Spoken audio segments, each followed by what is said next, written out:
오늘 사순절 24번째 날입니다.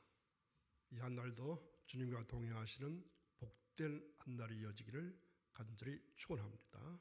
오늘 주신 말씀은 누가복음 19장 11절에서 27절까지 말씀을 보겠습니다. 누가복음 19장 11절에서 27절 다 함께 읽습니다.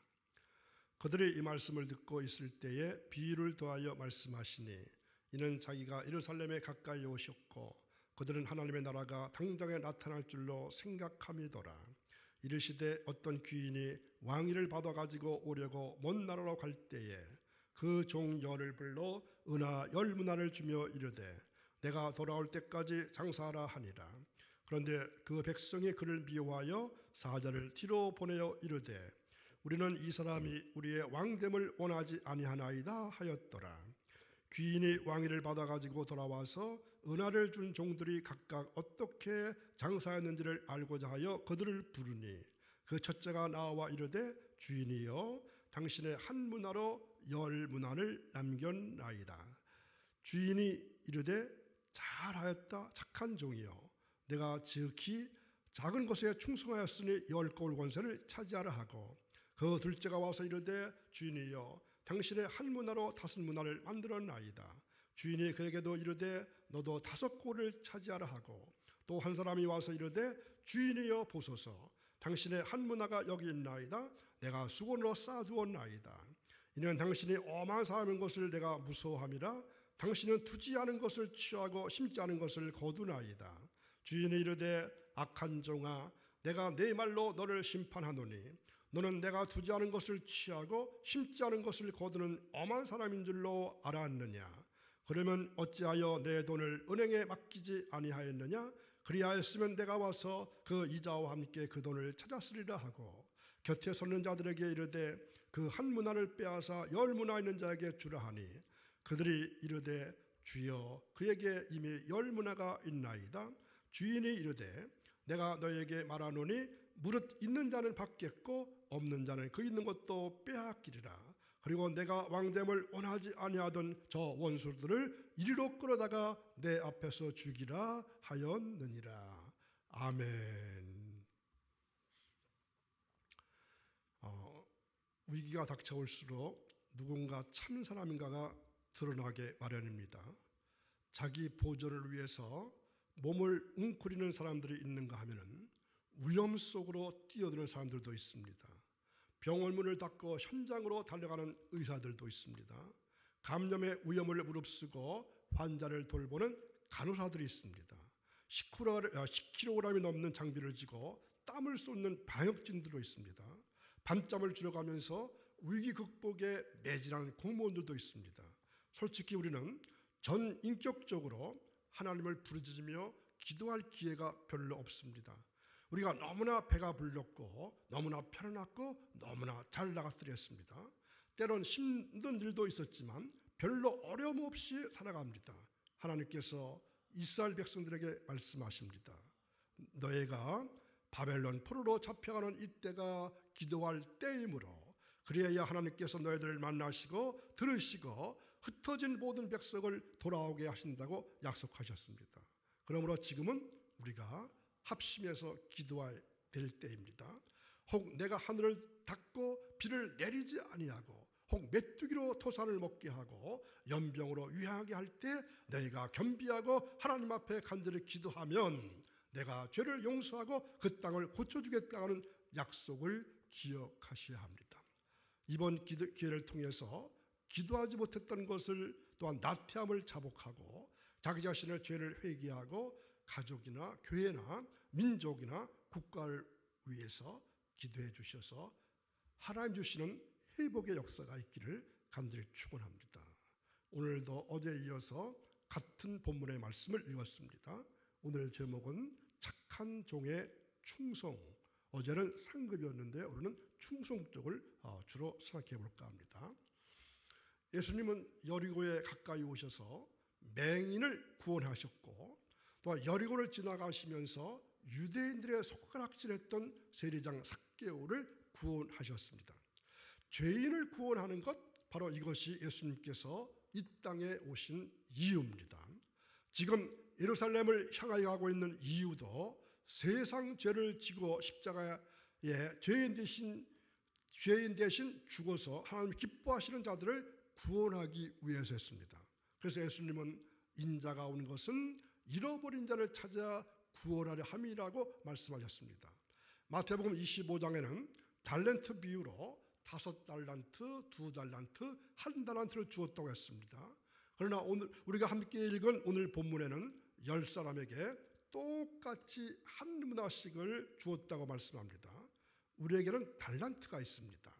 그것은 은사에 속한 것으로 사람마다 다르게 가지고 있습니다. 어떤 사람에게는 5달란트가 주어졌지만 어떤 사람에게는 2달란트 또는 1달란트만 주어집니다. 그러나 우리에게는 문화도 있음을 기억하시기 바랍니다. 그래서 은사가 아닌 축복으로 사람에 따라서 차이가 없습니다. 가난한 사람에게도 10문화, 부유한 자에게도 10문화씩 아주 공평하게 주어지는 것입니다. 하나님은 우리 모두에게 아름다운 세상과 자연을 주셨습니다. 그리고 보다 중요한 영적인 가치들을 문화처럼 누구에게나 공평하게 나눠주셨습니다. 그런데 많은 사람들은 문화보다도 달란트를 더 중요하게 여깁니다. 그래서 적게 가진 사람들은 하나님을 불공평한 하나님이라고 부르면서 자신들은 운명적으로 불행에 태어났다고 착각을 합니다. 그러나 정말 우리의 삶을 아름답고 풍요롭게 하는 것은 바로 이 문화입니다. 달란트가 은사라면 문화는 축복입니다. 우리는 각각의 용도를 잘 알아야 합니다. 그런데 달란트를 축복으로 착각해서 그것을 쓰지 아니하고 누리려 하거나 정작 누리려고 주신 아름다운 문화는 하찮은 것으로 여겨서 누릴 줄 모르고 버린다면 바로 큰 문제가 생기게 되는 것입니다. 그래서 달란트는 기억하십시오. 쓰라고 주신 것이고 문화는 누리라고 주신 것입니다. 문화는 금이나 은이나 보석 같은 이 귀금속의 중량을 재는 단위를 말합니다. 달란트의 60분의 1이고 50세겔 혹은 60세겔이었습니다. 문화는 100드라크마였는데 1드라크마는 이 데나리온처럼 노동자의 하루 품삯을 말합니다. 달란트는 저울로 무게를 다룬 최대의 단위가 달란트입니다. 그래서 한 달란트는 한 덩어리 이런 뜻을 가지고 있습니다. 원래 저울 또한 계량된 것의 뜻으로 무게를 재는 단위의 명칭이 달란트입니다. 그래서 무게와 화폐의 단위를 나타냈던 달란트가 재능이나 또는 능력을 나타내는 뜻으로도 사용되고 있습니다. 그런데 이들은 한 문화를 가지고 10문화를 벌어서 주인이 돌아온 다음에 드렸다 했습니다. 자, 10문화 비유는 큰 금융을 다루는 직장을 배경으로 합니다. 한 부유하고 곧 권좌에 오를 귀인이 왕으로 취임하기 위해서 멀리 여행을 떠납니다. 그의 백성들 대부분은 그를 증오합니다. 왕으로 원하는 것이 아니라 그를 미워하고 증오하고 있습니다. 백성들은 그래서 이 대관식을 반대한다고 사전에 전달합니다. 그는 종 3명에게 자신이 없는 동안에 돈을 투자할 책임을 맡깁니다. 그들 중 2명은 위험을 무릅쓰고 주인의 돈을 투자해서 상당한 이윤을 남깁니다. 3번째 종은 위험을 무릅쓰는 게 두려워서 그 돈을 안전한 곳에 넣어둡니다. 당연히 아무런 이익도 얻지 못하게 됩니다. 주인이 돌아왔을 때 그는 전 영토의 왕이 됩니다. 왕은 자신을 위해서 돈을 투자한 그 2 종에게 그들의 지위를 승진시켜 줌으로써 큰 상을 내게 됩니다. 반면 돈을 안전하게 보관했지만 이익을 내지 못한 종은 처벌합니다. 그런 다음에 왕은 자신을 대적했던 모든 사람을 자기 앞에서 죽입니다. 그러므로 오늘 말씀을 통해서 충성이 얼마나 소중한 것인가를 깨닫기를 바랍니다. 충성을 잘하면 하늘나라에서 10고을을 더 차지할 수 있게 됩니다. 그러나 충성을 잘못하면 있는 것까지도 다 빼앗깁니다. 자, 12절에 보면은 귀족 출신의 어떤 사람이 왕위를 받아가지고 오려고 먼 나라로 길을 떠났는데 떠날 때 자기 종 10사람을 불러서 한 문화씩을 나누어 주었습니다. 그리고는 이것으로 장사를 하라고 말합니다. 약속대로 이 사람은 왕위를 받고 돌아와서 은을 준 종들을 불렀습니다. 첫째 종은 한 문화를 가지고 10문화를 남겼다고 보고했습니다. 그래서 주인이 잘했다, 착한 종이여, 내가 지극히 작은 곳에 충성했으니 10고을을 다스리는 권세를 차지하라고 했습니다. 여기서 말하는 귀족 출신의 어떤 사람이란 바로 예수 그리스도의 모형입니다.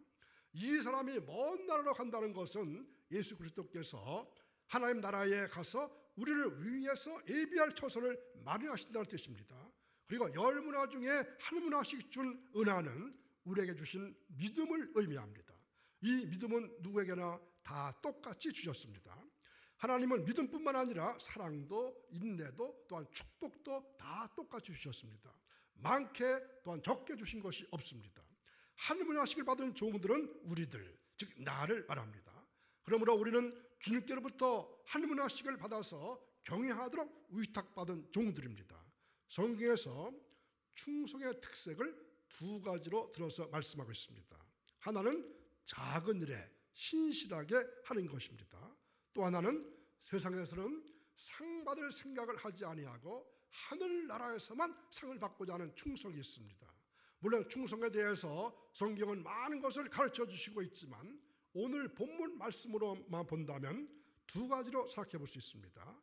왕위를 얻기 위해서 먼 나라로 갔다고 했는데 이것은 감독 부재의 기간을 의미합니다. 감독할 사람이 없을 때를 말합니다. 혹은 감시 부재의 기간이요, 감찰 부재의 기간입니다. 이 기간 동안에는 일일이 체근하거나 간섭할 수가 없습니다. 잔소리하고 싶어도 할 수 없습니다. 종들이 자기 마음대로 자기 멋대로 자기 생각대로 할 수밖에 없는 기간입니다. 이렇게 한다고 해서 누가 뭐라고 할 사람이 없습니다. 그리고 각각 자기 재주껏 하는 기간이고 자기 힘껏 할 수 있는 데까지 하는 기간입니다. 오늘 우리가 이 신앙생활 하는 것도 마치 이와 같습니다. 각자 신앙생활하는 것에 대해서 누가 뭐라고 하지 않습니다. 누구나 자기 하고 싶은 대로 하는 것입니다. 대신 내세운 종들끼리도 감독할 수가 없습니다. 목사도 성도들을 감독할 자격이 없습니다. 만약 누가 와서 고자질을 한다 할지라도 감독이나 감시나 감찰을 할 수가 없습니다. 오히려 고자질한 사람에게 너나 잘하라고 당부할 뿐입니다. 그래서 요즘 유행하는 말 중에 너나 잘하세요 하는 말이 이렇게 해서 나온 모양 같습니다. 그러나 주님께서 먼 곳에 가 계셔도 우리가 하고 있는 것들을 다 보고 계시고 다 알고 계신다는 것을 아시기 바랍니다. 그리고 중요한 것은 언젠가는 오셔서 계산을 하시게 되는데 이 계산은 책망하려는 것이 아니라 상을 주기 위한 계산임을 아셔야 합니다. 그래서 이 감독 부재의 기간에 지혜를 가지고 살아간 사람을 충성된 종이라 이렇게 여기시는 것입니다. 세상에 남편이라고 해서 다 같은 남편이 아니라 아내에게 더 잘하려고 애를 쓰고 더 부지런하고 애쓰고 노력하고 더 훌륭하게 하려고 힘쓰는 남편은 착한 남편입니다. 아내도 똑같습니다. 우리는 착한 좋은 훌륭한 이러한 형사가 붙는 남편도 되어야 하고 아내도 되어야 하고 자식도 되어야 하고 부모도 되어야 하고 또한 성도도 되어야 합니다. 요즘 물건값에도 착한 가격 이런 말이 있지 않습니까? 자, 주인이 먼 곳에 가 계시는 동안에 우리가 어떻게 하느냐에 따라 달라집니다. 각자가 자기 하기 나름입니다. 얼마나 잘하느냐에 따라서 10고을이 왔다 갔다 합니다. 착한 종은 일을 잘합니다. 작은 일을 잘합니다. 좀 더 구체적으로 말하면 지극히 작은 일을 잘합니다. 우리는 지극히 작고 큰 것이 문제가 아니라 일 속에는 그 일이 크건 작건 생명이 들어있다는 것을 기억하시기 바랍니다. 즉 보화가 들어있음을 아셔야 합니다. 이것을 모르면 지극히 작은 일은 작다고 생각해서 소홀하기가 쉽습니다. 아무리 작은 일을 할지라도 그 속에는 보화가 있음을 알고 소중하게 여길 줄 아는 것이 착하고 충성된 종입니다. 그런데 여기서 우리가 알 것은 세상에는 큰 일이란 하나도 없다는 것입니다. 또 큰 일을 할 수 있는 사람도 없습니다. 이 세상에 일하는 것은 어느 일이든지 다 작은 일들 뿐입니다. 그러면 큰 일이란 무엇이죠?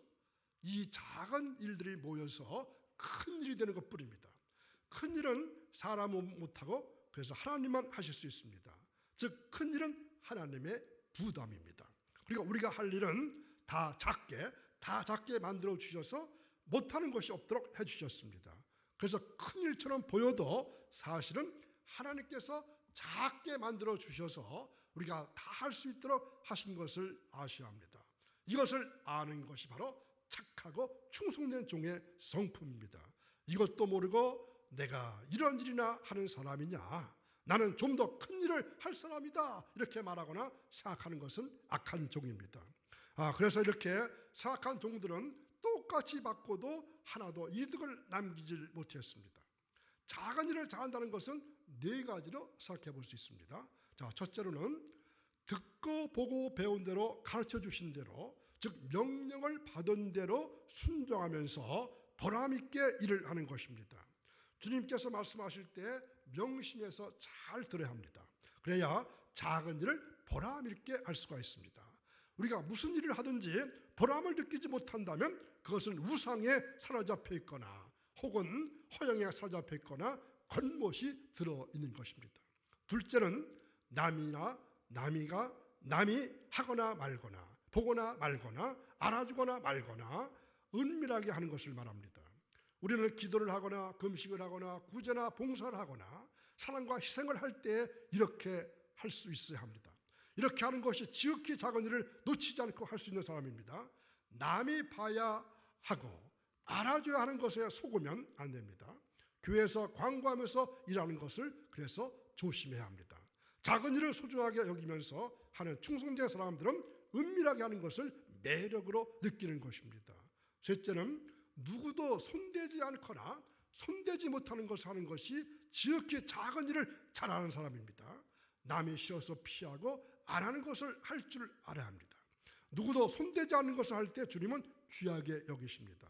착한 아내는 남편의 손대지 않는 것을 잘하는 아내입니다. 남편을 시기하고 피하는 것을 희생적으로 잘하는 것입니다. 남편도 아내가 손대지 못하는 것을 할 때 착한 남편이 됩니다. 넷째는 부지런하게 하는 것을 말합니다. 작은 일을 놓치기 쉽고 지나치기가 쉽기 때문에 부지런하지 않으면 포착을 할 수가 없습니다. 그래서 꾸준히 하지 않으면 중단하기 쉽고 끝까지 하지 않으면 하다가 말기가 쉽습니다. 그 다음에 충성의 두 번째 특성이 있습니다. 세상에서는 상 받을 생각을 하지 말고 천국에서만 상 받을 생각을 하는 것이 두 번째 충성의 특성입니다. 세상의 상은 다 허풍입니다. 그래서 세상의 상은 받으면 다 허무합니다. 세상에서 제일 좋은 상을 꼽으라 할 것 같으면 노벨상을 꼽을 수 있는데 이 노벨상도 하늘나라상에 비할 것 같으면 비교할 수가 없습니다. 그리고 세상의 상은 변변치가 않습니다. 즉 상답지가 않습니다. 그래서 세상에서 상을 받은 자들이 다 타락하고 잘못되고 더 큰 실수에 빠지는 경우들을 볼 수 있습니다. 아직도 믿는 자들이 이것을 모르고 세상에서 상을 얻으려고 하니까 얼마나 안타까운지 모릅니다. 충성한 사람은 하늘나라에서 하나님이 주시는 상만 바라보는 사람입니다. 충성한 사람은 기준을 하나님에게 두고 일을 하는 사람입니다. 하나님을 주일로 알고 하나님께 충성하고 하나님 주신 작은 일로 여기고 일을 하고 하나님께만 상을 바라고 있을 뿐입니다. 이것이 바로 충성된 사람의 특성입니다. 가정에서도 남편에게 잘해서 남편에게 칭찬받을 생각을 말고 하나님께 칭찬받고 상받을 마음으로 충성해야 합니다. 교회 일도 사람에게 인정받으려고 하는 것은 충성이 아닙니다. 오직 장차 하나님에게만 상받을 믿음을 가지고 일을 해야 합니다. 이렇게 충성된 자들에게 주인은 돌아오셔서 열 고울을 맡기시는 것입니다. 우리들도 장차 주님께 열 고울을 다 받을 수 있는 충성된 주님의 종들이 다 될 수 있기를 주님의 이름으로 간절히 축원합니다. 기도하겠습니다. 거룩하신 하나님 아버지, 나의 행위로 또 의로워지려고 하는 우리의 병든 의로움을 벗어버리게 하시고 오직 주님을 향한 온전한 믿음과 그로 인해서 주시는 은혜를 덧입는 이 새벽이 되기를 간절히 원합니다. 새들처럼 악한 자들처럼 그러나 자신의 죄인됨을 철저히 깨닫고 은혜 아니면 내가 살 수 없습니다. 이렇게 간절함이 묻어나오는 그러한 기도를 할 수 있게 도와주셔서 우리의 심령이, 우리의 마음이 회복되게 도와주옵소서. 그래서 우리의 삶을 통해서 주인 되시는 예수 그리스도만이 드러내는 인생이 되기를 원합니다. 거룩하신 하나님 아버지, 전염병이 더 이상 악화되지 않도록 도와주시기를 원합니다. 밤낮으로 수고하는 의료진과 연구진들에게 힘과 능력과 지혜를 더해 주옵소서. 혐오와 차별, 분노가 그치게 하시고 서로 사랑하며 격려할 수 있게 도와주시기를 원합니다. 교회를 비롯한 모든 신앙 공동체가 한 마음이 되어서 이 위기상을 극복하고 지혜롭게 대처할 수 있도록 도와주옵소서. 어렵고 힘든 하루지만 주님 동행하시는 복된 날이 이어지기를 원하며 예수님의 이름으로 감사하며 기도하옵나이다. 아멘.